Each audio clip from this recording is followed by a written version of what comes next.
Hello everyone, welcome to the commerce JRF अड्डा platform. This is Saumya here. चलिए आज का सेशन स्टार्ट करते हैं। तो मार्केटिंग मैनेजमेंट यूनिट जो है वो हमारी चल रही है।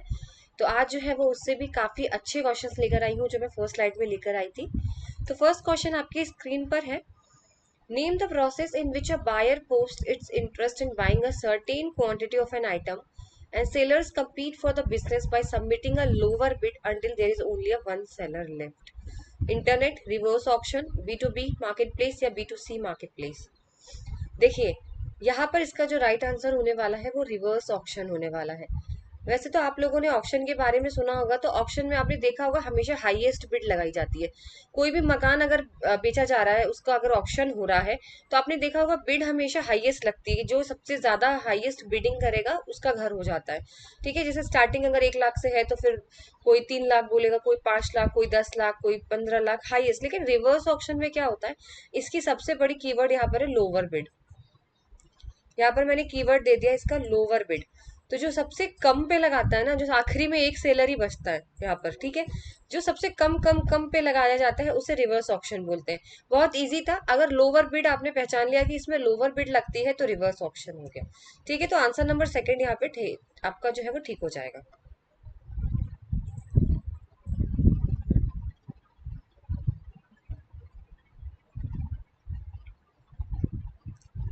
ये काफी अच्छा टॉपिक है, आप लोगों के लिए लेकर आई हूँ यहाँ पर। इसमें बोला गया है which of the following passes through the 4 stages of distinctness, emulation and mass fashion and decline. Fashion, style, fad या स्टाइल एंड फैशन, किसके टाइप होते हैं ये चार? अगर आपने ये पढ़ा होगा तो ही आप बता सकते हैं। बताइए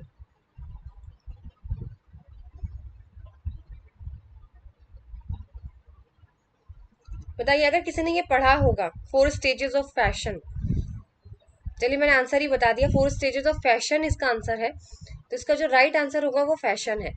फैशन के 4 स्टेजेस होते हैं, डिस्टिंक्टनेस, इमेल्युएशन, मास फैशन एंड डिक्लाइन। अब इसके बारे में पढ़ लेते हैं कि ये चीजें हैं क्या। ठीक है,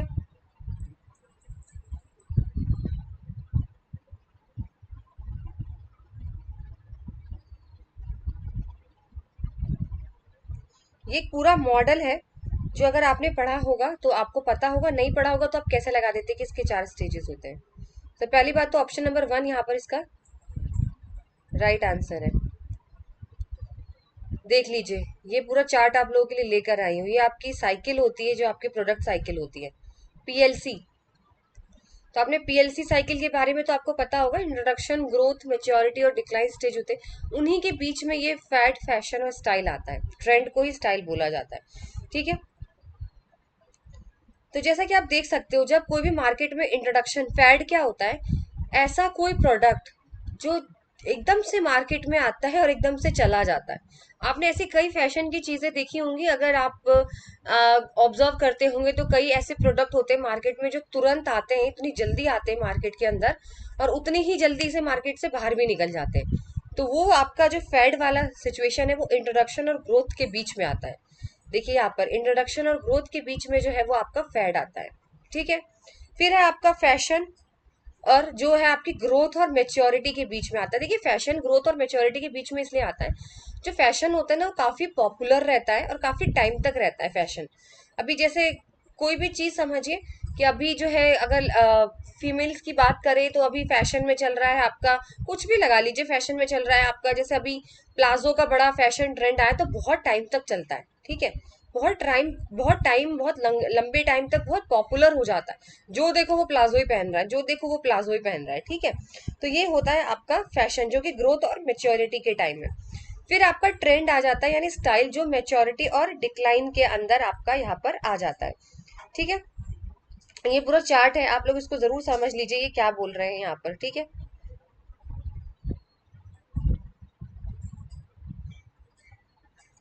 स्टाइल तो आप लोगों को पता ही होना चाहिए। स्टाइल जो होता है क्लासी चीजों के लिए, बहुत ज्यादा स्टाइल के लिए लोग यूज करते हैं पहनना। ठीक है ना, कोई भी अगर स्टाइल की बात करूँ तो बहुत बेसिक मोड ऑफ एक्सप्रेशन होता है स्टाइल। किसी को देख के पता लगा सकते हो आपके, अच्छा हाँ ये क्लासिक है या इस तरीके से। तो एक तरीके का बेसिक मोड ऑफ एक्सप्रेशन है, आपको दिखाने का एक तरीका है। ठीक है, तो इसीलिए यहाँ पर ये है। लेकिन अगर आपने फैशन के बारे में पढ़ा होगा तो इसके 4 स्टेजेस यहाँ पर होते हैं, जो कि आपको याद रखने हैं। ठीक है, फैशन के आपके 4 स्टेजेस हैं यहाँ पर। आप चाहें तो इसे स्क्रीनशॉट करके रख सकते हैं कि किन किन के बीच में ये चीजें आती हैं।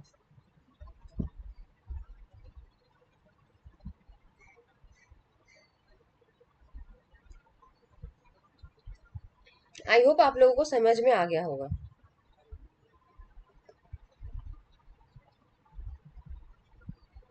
नेक्स्ट, एडवर्टाइजिंग मेथड है in which an advertisement is broadcasted simultaneously on a several radio station or a television channel is known as। ऐसा एडवर्टीजमेंट स्ट्रेटेजी होती है, एक मेथड होता है जब क्या होता है एक ही एड कई सारे रेडियो स्टेशन या टीवी चैनल्स पे सेम टाइम पे दिखाई जाती हो, उसे क्या बोलते हैं? उसको बोला जाता है रोड ब्लॉक। उसको बोलते हैं रोड ब्लॉक। थर्ड यहाँ पे सही है। तो रोड ब्लॉक का क्या मतलब होता है? अगर कोई एक ऐड है, पर्टिकुलर कोई परफ्यूम की ऐड है, तो वो उसी टाइम पे सारे चैनल पे वहीं पे दिखाई जा रही है, आपको ब्लॉक कर देना। ब्लॉक का मतलब और कोई ऐड नहीं आ रही, आप ही की ऐड हर चैनल पे आ रही है। ठीक है, आप ही की जो ऐड है वो हर चैनल पे दिखाई दे रही है, उसे बोलते हैं रोड ब्लॉक।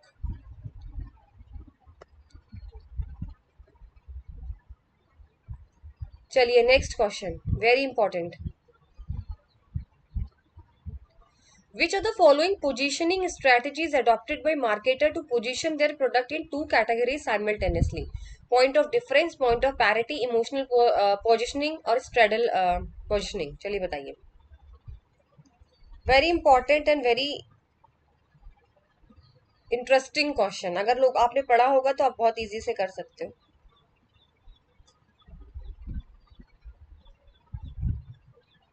देखिए इसमें क्या है, ये बोला गया है ऐसा कौन सी पोजिशनिंग स्ट्रेटेजी है जो कि मार्केटर क्या करता है, अपने एक प्रोडक्ट को दो कैटेगरी के अंदर सेम टाइम पे डालने की कोशिश करता है। आप समझ रहे हो, एक प्रोडक्ट है और दो कैटेगरी के अंदर डालने की कोशिश करना सेम टाइम पर, उसको कौन सी स्ट्रेटेजी बोलते हैं? तो वो है आपकी स्ट्रेटल। ठीक है, स्ट्रेडल। स्ट्रेडल पोजिशनिंग जो होती है इसका राइट आंसर है। स्ट्रेडल पोजिशनिंग में क्या करता है मार्केटर, दोनों चीज एक ही प्रोडक्ट है पर उसको दोनों कैटेगरीज में डालने का उसको वो, बल्कि बहुत रिस्की होता है। क्योंकि क्यों रिस्की होता है, इसमें कंफ्यूजन बहुत क्रिएट करता है। अगर आपका एक प्रोडक्ट है, आप एक कैटेगरी में डालो ना कि आपका प्रोडक्ट है ये हाई प्रीमियम प्रोडक्ट है, तो आप कस्टमर्स के भी माइंड में क्लियर रहेगा कि हाँ इनका ये प्रोडक्ट हाई प्रीमियम पे आता है। लेकिन वो क्या करते हैं, हाई प्रीमियम पे भी दिखा, सॉरी प्रीमियम पे भी दिखा देते हैं और high and product budget friendly भी दिखा देते हैं। एक तरफ हाई प्रीमियम भी बोल रहे हैं कि महंगा प्रोडक्ट है, दूसरी तरफ दिखाते हैं आपके बजट फ्रेंडली है। अब आपको कंफ्यूजन नहीं होगी भाई, आप अपना प्रोडक्ट जो है वो एक ही कैटेगरी में डालिए ना। या तो आपका प्रोडक्ट लग्जरियस में आता है या तो आपका प्रोडक्ट बजट फ्रेंडली में आता है। आपने अपना प्रोडक्ट दोनों कैटेगरी में डाल दिया, कस्टमर्स तो कंफ्यूज हो गए कि ये बजट फ्रेंडली है या ये हाई फाई सोसाइटी टाइप का प्रोडक्ट है। इसे बोलते हैं स्ट्रेडल पोजिशनिंग। ठीक है, अब इसके अंदर देखिए, इसी के अंदर पॉइंट ऑफ डिफरेंस और पॉइंट ऑफ पैरिटी आती है। दिखाती हूँ मैं आपको, रुक जाइए।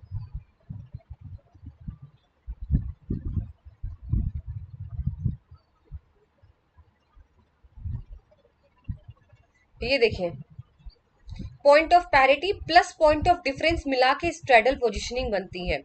कैसे, मैं बताती हूँ। देखिए एक एग्जाम्पल करिए, जो डोमिनोज वाले हैं, ठीक है डोमिनोज वाले हैं, वो क्या बोलते हैं, हम जो है फ्रेश पिज्जा देते हैं भाई, फ्रेश पिज्जा, ये हमारा पॉइंट ऑफ पैरिटी है। पॉइंट ऑफ पैरिटी हमारी ये है कि हम फ्रेश पिज्जा देते हैं। पर ये तो और भी लोग पे आके बोल देंगे कि हम भी तो फ्रेश पिज्जा ही दे रहे हैं, दूसरी company.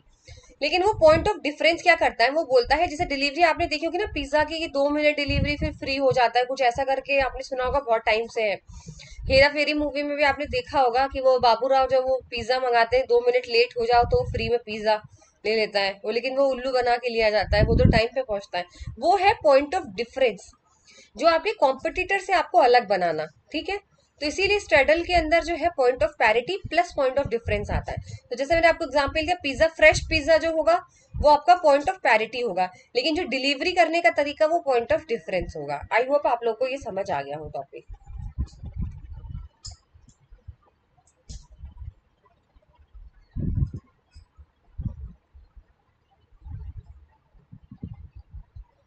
Next question, a company plans to create the largest possible total sales value it should use। बताइए, concentration marketing, differentiated marketing, homogeneous या undifferentiated marketing?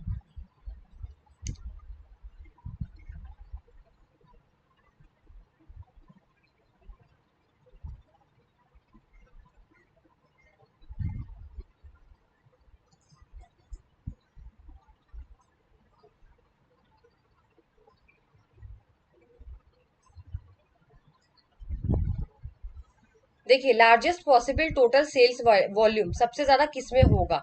डिफरेंशिएटेड में होगा। इसका आंसर होगा डिफरेंशिएटेड मार्केटिंग। देखिए, कॉन्सेंट्रेटेड मार्केटिंग क्या होती है? सिर्फ एक सेगमेंट पे आके ही आपको खाली फॉलो, वो जो है टारगेट करते हैं, सिर्फ एक ही जगह कॉन्सेंट्रेट करते, तो इसमें ज्यादा सेल्स वॉल्यूम आपका पॉसिबल नहीं है। होमोजीनियस में क्या होता है, सब एक तरीके के ही जो है वो समान होते हैं। अनडिफरेंशिएटेड में भी एक ही तरीके के होते हैं, ठीक है, एक ही तरीके के होते, ज्यादा वैरायटी आपको देखने को नहीं मिलती, सब सेम प्रोडक्ट होता है। तो उसमें आप लोग जो है ना वो largest possible total sales value create नहीं कर सकते। लेकिन डिफरेंशिएटेड में क्या करते हैं, क्योंकि ये क्या बोलता है कि वन साइज फिट्स ऑल, ये वाली फॉलो नहीं करता ये कि एक ही साइज कर दिया है सबको आ जाएगा, नहीं। ये है अकॉर्डिंग कस्टमर के कैरेक्टरिस्टिक्स, उसके इंटरेस्ट और उसके नीड्स के हिसाब से जो है वो मार्केटिंग यहाँ पे की जाती है। समझ रहे हो ना आप? इसी वजह से largest possible total sales volume होता है, क्योंकि अलग अलग तरीके के अलग अलग प्रोडक्ट्स कस्टमर के अकॉर्डिंग वहां पे बनाए जाएंगे। इसमें ये नहीं होता एक बना दिया सबको वही यूज करना, नहीं, वो अलग अलग बनाते, डिफ्रेंशिएट करते हैं मार्केटिंग को कस्टमर्स के कैरेक्टरिस्टिक्स के अकॉर्डिंग। इसीलिए यहाँ पर डिफ्रेंशिएटेड मार्केटिंग सही हो जाएगा। चलिए नेक्स्ट।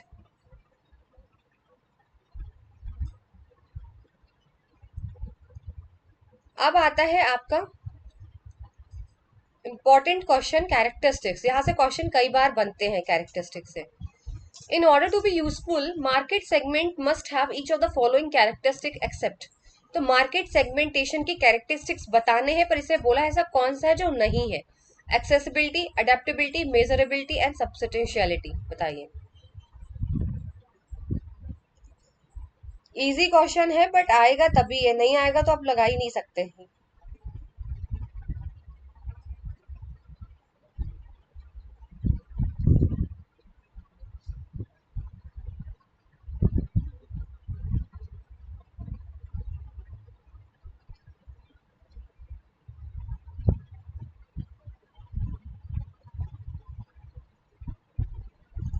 देखिए, इसका जो आंसर होने वाला है वो है एडेप्टेबिलिटी। एडेप्टेबिलिटी मार्केट सेगमेंट का कैरेक्टरिस्टिक यहाँ पर नहीं है, ठीक है। एडेप्टेबिलिटी यहाँ पर मार्केट सेगमेंटेशन का कैरेक्टरिस्टिक्स नहीं है। एक्सेसिबिलिटी बिल्कुल है। देखिए, आपका मार्केट ऐसा होना चाहिए हर जगह तक कस्टमर वहां पे पहुंच सकते हैं, रीच होनी चाहिए, ठीक है। इसीलिए यहाँ पर ये चीज आपकी बोली गई है।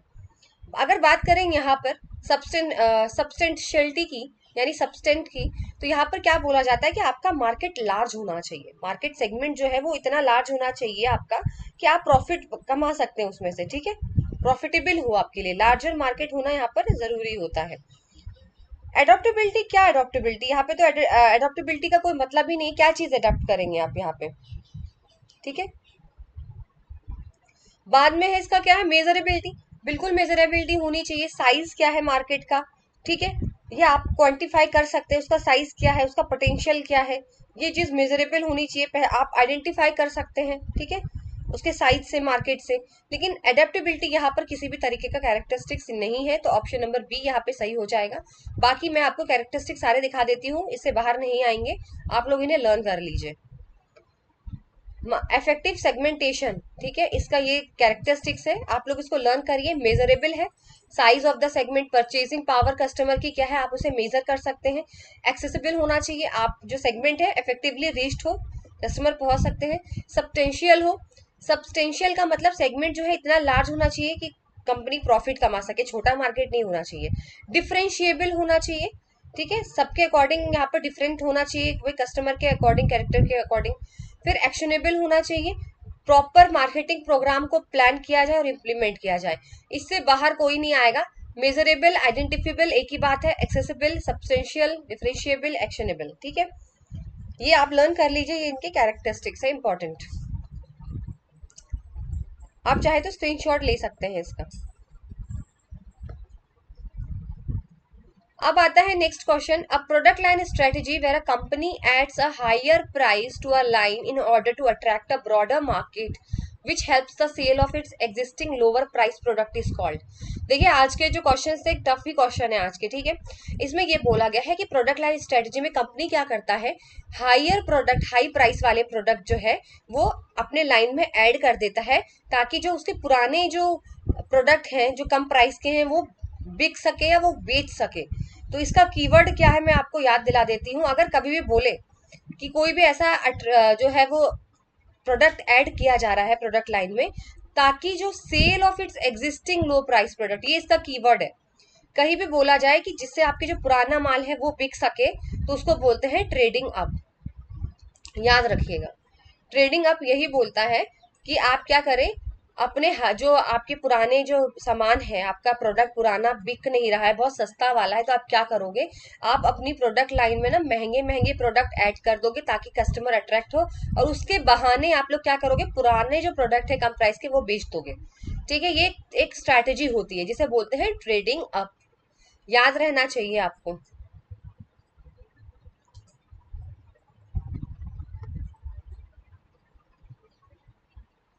चलिए, हॉलिस्टिक मार्केटिंग बताइए। Holistic marketing recognize that a broad integrated perspective is necessary, which of the following are the components of holistic market.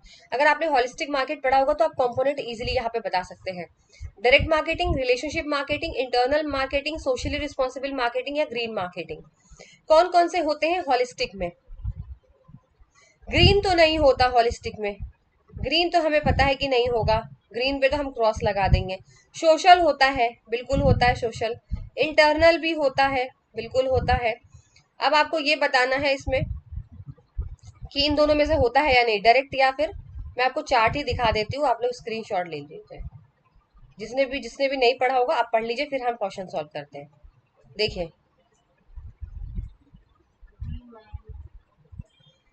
ठीक है, यहाँ पर क्या है, इंटरनल है, ठीक है, इंटरनल है, रिलेशन है, इंटीग्रेटेड है, और आपका लास्ट क्या है, सोशल। यहाँ दिखा देती हूँ मैं, चार्ट को थोड़ा कम कर देते हैं साइज इसका, तो आपको ढंग से दिखेगा। ठीक है, ये देखिए, इंटरनल मार्केटिंग है, सोशल है, रिलेशन है और इंटीग्रेटेड है। आई थिंक आप लोग आराम से यहाँ पे क्वेश्चन लगा सकते हैं। चलिए, तो क्वेश्चन की तरफ आ जाते हैं। चलिए बताइए, अब तो आप लोग आराम से यहाँ पे टिक लगा सकते हैं, आपने अभी पढ़ा है। डायरेक्ट नहीं था, रिलेशन है, इंटरनल है, सोशल है, और एक और कौन सा होता है, इंटीग्रेटेड। चार ही होते हैं, याद रखिएगा। तो ऑप्शन नंबर बी यहाँ पे सही है, बी, सी और डी। ठीक है, सोशल नहीं आता, डायरेक्ट नहीं आता है। अब आपने पढ़ा होता तो क्वेश्चन सॉल्व हो जाता, इसी तरीके की कंफ्यूजन क्रिएट होती है एग्जाम में। चलिए, नेक्स्ट क्वेश्चन।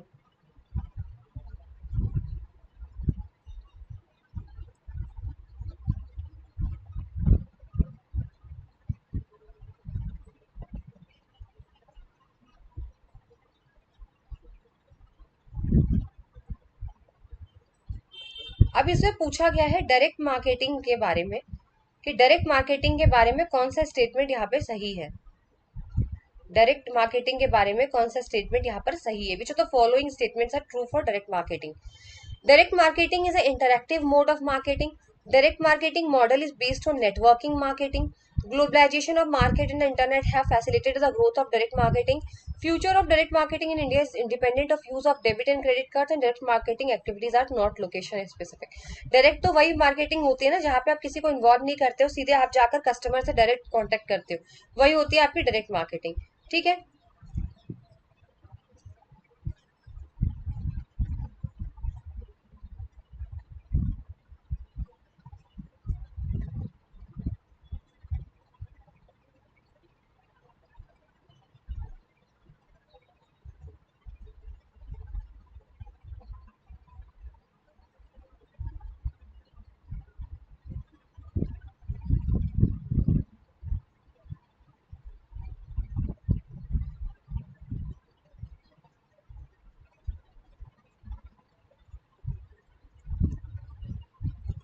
चलिए ऑप्शन यहाँ पे दिए हुए हैं, A B, B C D, A C E, A C D E.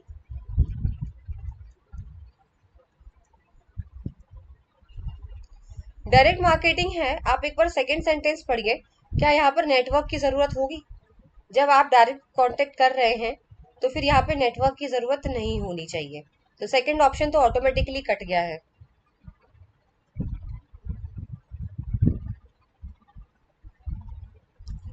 Automatically यहाँ पे सेकंड आपका जो है वो कट गया है आंसर।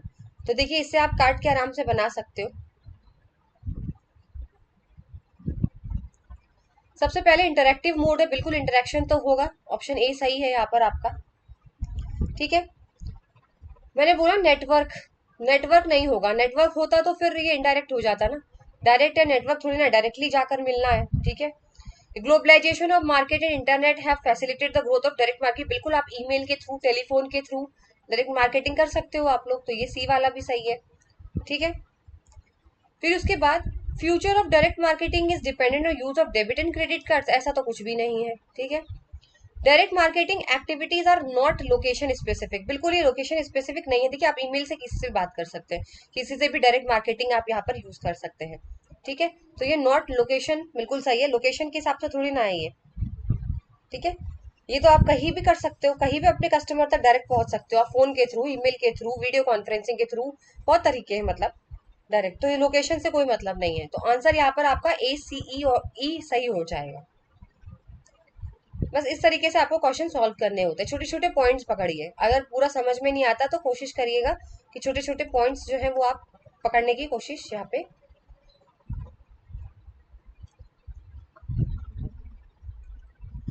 चलिए next, the knowledge and the courtesy of employees and their ability to convey the trust and the confidence indicate which of the following, देखिए ट्रस्ट वर्ड आ गया, ट्रस्ट, ट्रस्ट वर्ड। ठीक है, यहाँ पर ट्रस्ट वर्ड आ गया है, trust का क्या मतलब है सीधा यहाँ पे, एश्योरेंस। ट्रस्ट का क्या मतलब है यहाँ पे सीधे, अश्योरेंस, आपको अश्योरेंस देना पड़ेगा यहाँ पर। और ये आपका कौन सा मॉडल है, रेटर वाला, याद रखिए रेटर मॉडल है ये आपका। रिलायबिलिटी, ठीक है, अश्योरेंस, टेंजिबल्स, इम्पैथी और रिस्पॉन्सिवनेस, याद कर लीजिएगा इसका फॉर्म, रेटर, RETER।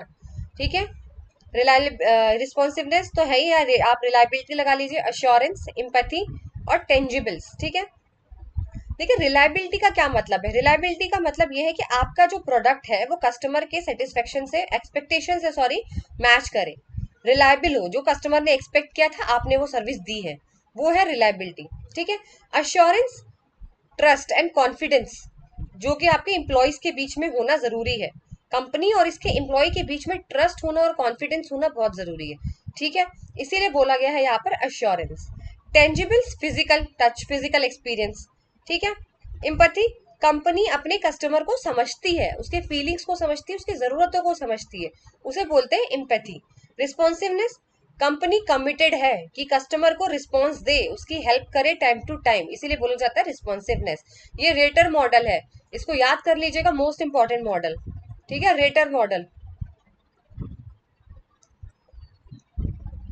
ये देखिए मैं यहाँ पर लेके आई हूँ चार्ट, ऐसी बात नहीं है कि मैं सिर्फ समझा के छोड़ देती हूँ, आप लोगों के पास चार्ट्स भी लेकर आती हूँ ताकि आप लोग स्क्रीनशॉट लेकर उसके नोट्स बना सकें। रिलायबिलिटी, प्रोडक्ट और सर्विस आपके एक्सपेक्टेशंस को पूरा करे। अश्योरेंस, कंपनी और एम्प्लॉय के बीच का कॉन्फिडेंस, ये रेटर का फुल फॉर्म है, RETER। ठीक है, टेंजिबल्स, फिजिकल एक्सपीरियंसेस, एम्पैथी, कंपनी अपने कस्टमर्स को समझे, और रिस्पॉन्सिवनेस, कमिटेड होना चाहिए कंपनी को अपने हेल्प करने के लिए अपने कस्टमर्स को। आप चाहें तो स्क्रीनशॉट इसका ले सकते हैं।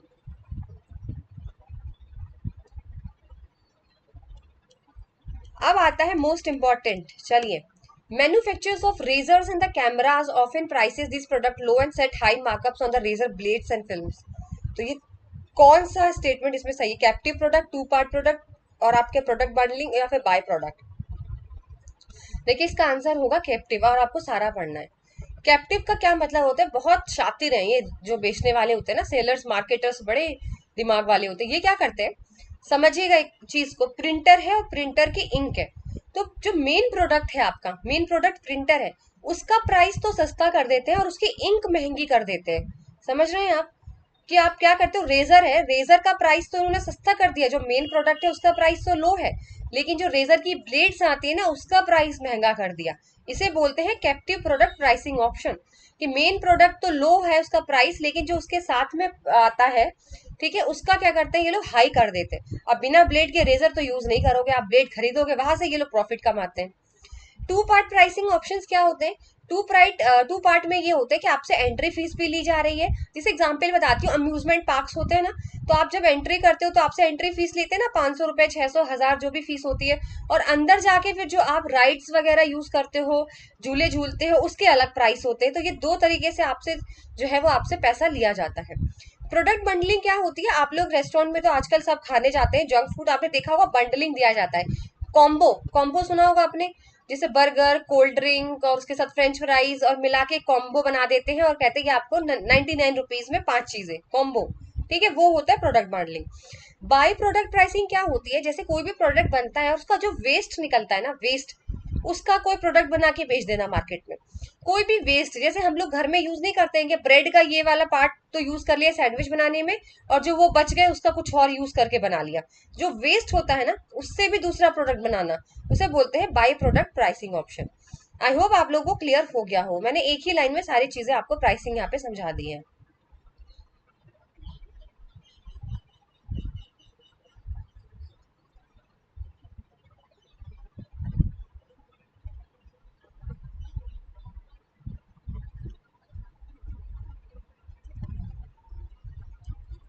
नेक्स्ट है very important, arrange the following stages of buying decision process in logical sequence. आपको इसमें लगाना है कि जो बाइंग डिसीजन प्रोसेस होता है उसमें सबसे पहले क्या होगा, फिर उसके बाद क्या होगा, ये तो आपको लर्न होना चाहिए। ठीक है, comprehension, adoption, need recognition, legitimation और एटीट्यूड फॉर्मिंग, बताइए।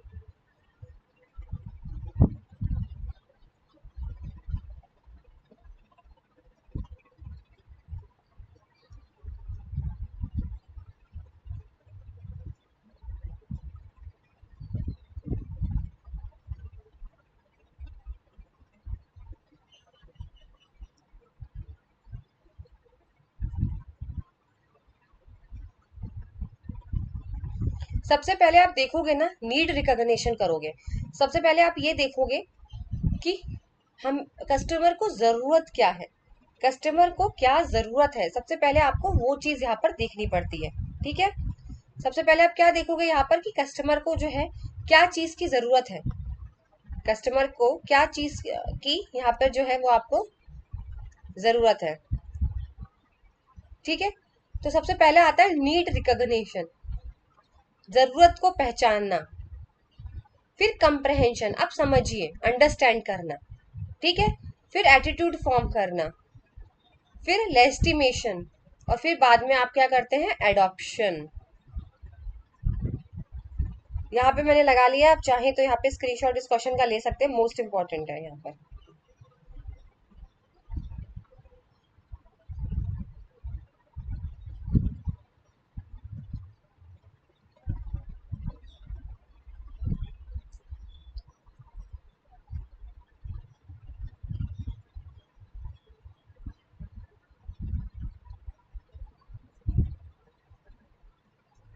ठीक है, पहले आपने उनकी जरूरतों को समझा, फिर उनकी जरूरतों को आपने पहले पहचाना कि क्या चाहिए कस्टमर को, रिकॉग्निशन, फिर उनकी जरूरतों को आपने समझा।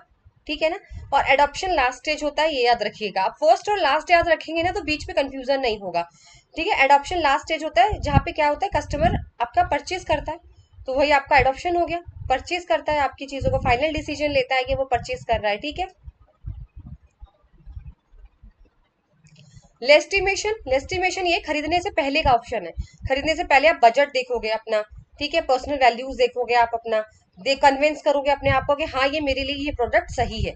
ठीक है, इसीलिए ये जो है वो आपका प्रोसेस है। पहले आपने नीड रिकॉग्निशन किया कि हमें, मुझे क्या जरूरत है, बाइंग डिसीजन। अब मैं कोई भी चीज खरीदने जाऊंगी, आप पहले बताइए, तो मैं ये देख के जाऊंगी ना मुझे किस चीज की जरूरत है।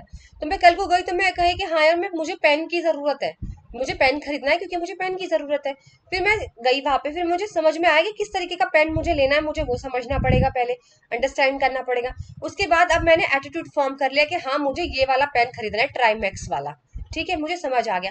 फिर मैं लेस्टिमेशन पे आऊंगी, देखूंगी पक्का जो ट्राईमैक्स है मेरे बजट में आ रहा है कि नहीं आ रहा है, कहीं ज्यादा महंगा तो नहीं है। अपने आप को कन्विंस करूंगी कि नहीं नहीं सौम्या ये सही है, बजट फ्रेंडली भी है और क्वालिटी भी है। फिर लास्ट में मैं अडॉप्शन कर लूंगी, उसको खरीद लूंगी, परचेस कर लूंगी। आपको एक छोटी सी एग्जांपल से मैंने ये पांचों स्टेप बता दिया। मैं पेन खरीदने गई क्योंकि मेरी नीड में मुझे देखना था, मुझे क्या जरूरत है, पेन पेंसिल रबड़ क्या जरूरत है, पेन की जरूरत है, तो नीड रिकॉग्निशन हुआ। फिर मैं मार्केट में गई, वहां पे मुझे समझना है कि एग्जैक्टली मुझे किस पेन की जरूरत है, ट्राईमैक्स की है या और दूसरे पेन की, तो मुझे लगा कि ट्राईमैक्स की है। वहां मैंने कंप्रहेंशन किया, अंडरस्टैंड किया अपनी नीड को कि ट्राईमैक्स की जरूरत है।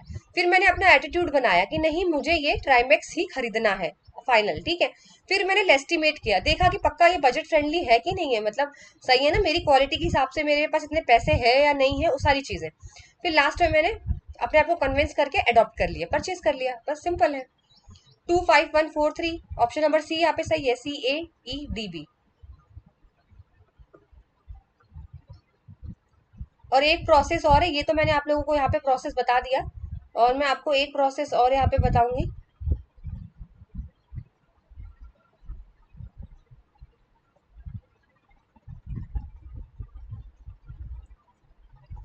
ये वाला भी बाइंग प्रोसेस याद कर लीजिएगा, ये भी एग्जाम में कई बार आ जाता है। एक तो मैंने आपको बता दिया, दूसरा ये रहा, ठीक है। इसमें क्या बोला गया है, सबसे पहले प्रॉब्लम रिकॉग्निशन, मेरी प्रॉब्लम क्या है कि मुझे पेन चाहिए। फिर मैंने उसके बारे में इंफॉर्मेशन रिसर्च की कि ऐसा ऐसा है, ये वाला पेन ऐसे है, ये वाला पेन भी, पेन में भी इतने सारे टाइप्स आ रहे हैं। फिर मैंने ऑल्टरनेटिव देखा कि अच्छा कौन सा पेन बेटर है, ये वाला अच्छा है, ये वाला। फिर मैंने देख के फिर मैंने परचेज डिसीजन लिया कि मैं परचेज करूंगी। फिर मैंने परचेज किया, फिर पोस्ट परचेज लेने के बाद मैंने देखा कि मैं सेटिस्फाई हूँ कि नहीं हूँ, ये है पोस्ट परचेज, ठीक है। तो ये भी स्टेप आप लोग स्क्रीनशॉट ले लीजिए, most important.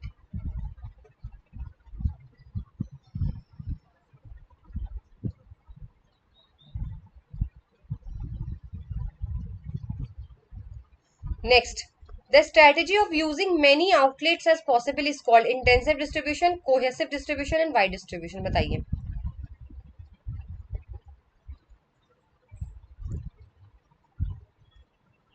The strategy of using as many outlets as possible is called intensive, cohesive, wide, या all of the above. All तो नहीं होगा, ये तो आपको ही पता है। देखिए, इंटेंसिव डिस्ट्रीब्यूशन है इसका आंसर। इंटेंसिव डिस्ट्रीब्यूशन का क्या मतलब बोला गया है, इंटेंसिव का ये मतलब होता है कि आपका जो प्रोडक्ट है वो जितना हो सके ना एक्सेसिबल हो, लोगों के पास पहुंच सके, जितना हो सके। आप चाहते हो पूरे इंडिया में जो आपका प्रोडक्ट है वो सबके घर में अवेलेबल, मतलब सब लोग रीच कर सकते हैं, एक्सेसिबल हो, प्रोडक्ट की विजिबिलिटी हो, वाइड कस्टमर बेस हो आपका, जितना हो सके उतना, उसको बोलते हैं इंटेंसिव डिस्ट्रीब्यूशन, ठीक है। तो इसका आंसर हो जाएगा इंटेंसिव डिस्ट्रीब्यूशन।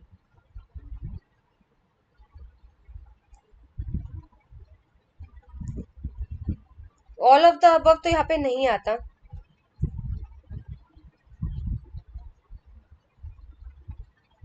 देखिए, कोहेसिव क्या होता है, साथ में काम करना, साथ में काम करना, ठीक है। ऐसे मतलब आप साथ में काम करके जो है गुड्स एंड सर्विसेज को अच्छी तरीके से डिस्ट्रीब्यूट कर सकते हैं। सब लोगों को क्या होता है, इसमें स्मूथ और कोऑर्डिनेटेड प्रोसेस होता है, जहाँ पे सारे डिपार्टमेंट क्या होते हैं, अलग अलग डिपार्टमेंट सब एक साथ मिलके काम करते हैं, ठीक है। चलिए,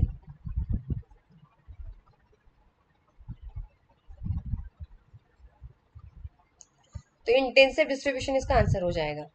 अब फिर से एक अच्छा सा टॉपिक आपके पास है, the intangible aspects of serving spring forth of which of the following service products level. बताइए। Core product, actual augmented potential, the intangible aspect of a service spring forth for which of the following service product levels।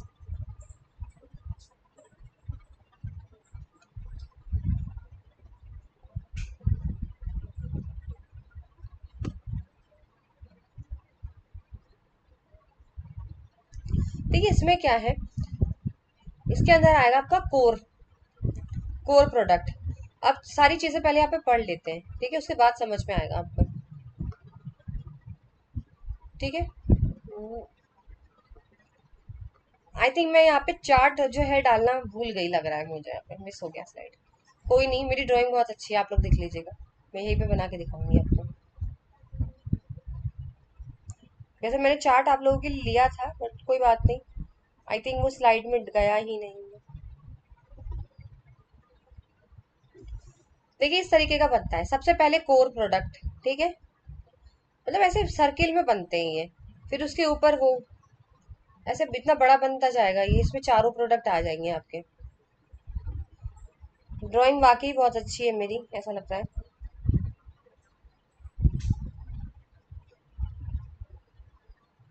एक बार मुझे check कर लेने दीजिए, मैंने शायद इसमें miss हो गया है मुझसे, नहीं तो मैंने इस स्लाइड में ऐड जरूर किया था ये।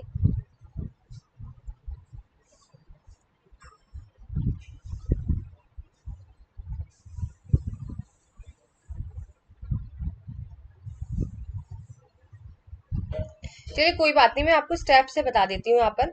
ठीक है, सबसे पहले आपका कोर बेनिफिट आता है, फिर आपका जेनरिक आता है जी, जेनरिक वाले, फिर आपके एक्सपेक्टेड प्रोडक्ट आते हैं, और फिर लास्ट में आपके ऑगमेंटेशन, और ठीक है लास्ट में आपका ऑगमेंटेशन वाले प्रोडक्ट आते हैं, और फिर आपका पोटेंशियल आता है। ये याद रखिए, मैंने ओरली बता दिया, प्लीज आप लोग नोट डाउन कर लेना। पहला कोर प्रोडक्ट आएगा, ठीक है, कोर के बाद जेनरिक, जेनरिक के बाद एक्सपेक्टेड, एक्सपेक्टेड के बाद ऑगमेंटेटेड, फिर आपका पोटेंशियल। ठीक है, चलिए देखिए अब इसमें है क्या। कोर प्रोडक्ट क्या होता है? कोर प्रोडक्ट जो सबसे बेसिक नीड्स आपकी क्या है।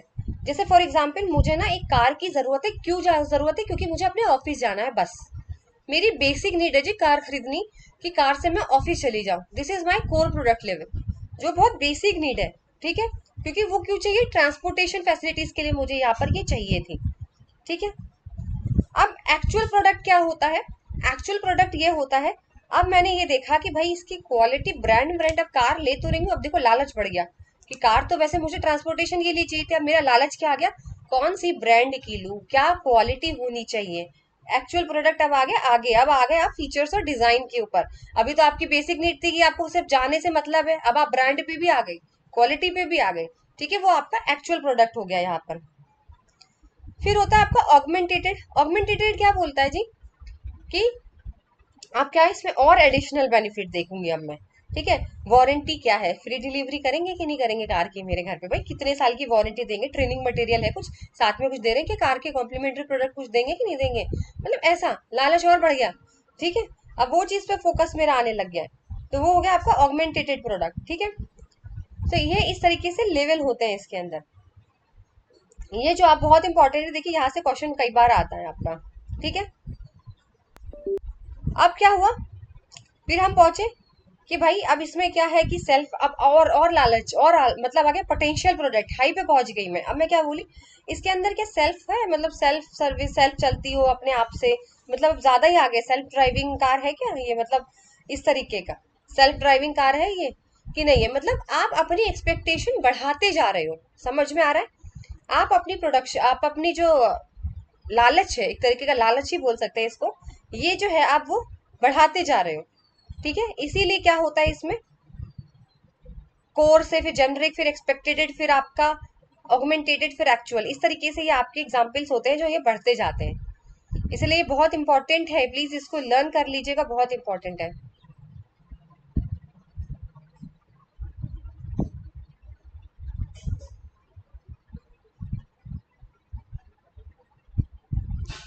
ठीक है, कोर का मतलब सबसे बेसिक बेनिफिट। जैसे मैंने कोई कार ली तो मुझे बेसिक चाहिए था कि मुझे ट्रांसपोर्टेशन के लिए ही चाहिए। ठीक है, फिर मैं जेनरिक पे आती हूँ कि भाई प्रोडक्ट के फीचर्स वगैरह क्या है, ब्रांड कौन सा है, फीचर्स क्या है। ठीक है, फिर एक्सपेक्टेड प्रोडक्ट है कि कस्टमर ने, जैसे मैंने क्या एक्सपेक्ट किया हुआ है कि यार इस ऐसी वाली होनी चाहिए, ऐसी वाली होनी चाहिए, मेरे एक्सपेक्टेशंस क्या है।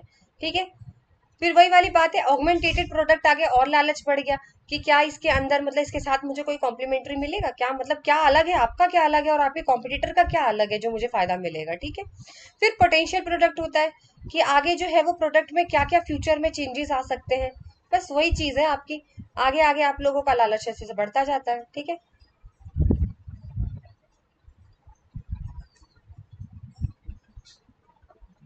तो इसका आंसर जो है वो मैंने बता दिया, कोर प्रोडक्ट होगा बी। तो ये आपका लास्ट था आज का, और आई होप आप लोग को समझ में आ गया हो। और वीडियो अगर कैसी लगी, कंटेंट कैसा लगा, क्वांटिटी तो देखिए हर जगह है, क्वालिटी कैसी लगी तो प्लीज मुझे कमेंट में जरूर शेयर करिएगा। और जैसा कि आज मैंने आप लोगों की क्लास ली है, आज मेरी तबीयत बिल्कुल भी ठीक नहीं थी और गर्मी इतनी हो रही है, आप लोगों को पता है इतनी गर्मी है ज्यादा, उसी वजह से थोड़ी सी प्रॉब्लम थी। तो मैंने कोशिश किया है कि आप लोगों के लिए जो है वो क्लासेस कंटिन्यू ही रखूं मैं, और अच्छे से अच्छे क्वेश्चंस लेकर आऊं। चलिए, तो नेक्स्ट स्लाइड्स में आपसे नेक्स्ट सेशन में हम लोग मिलते हैं, और तब तक goodbye and take care.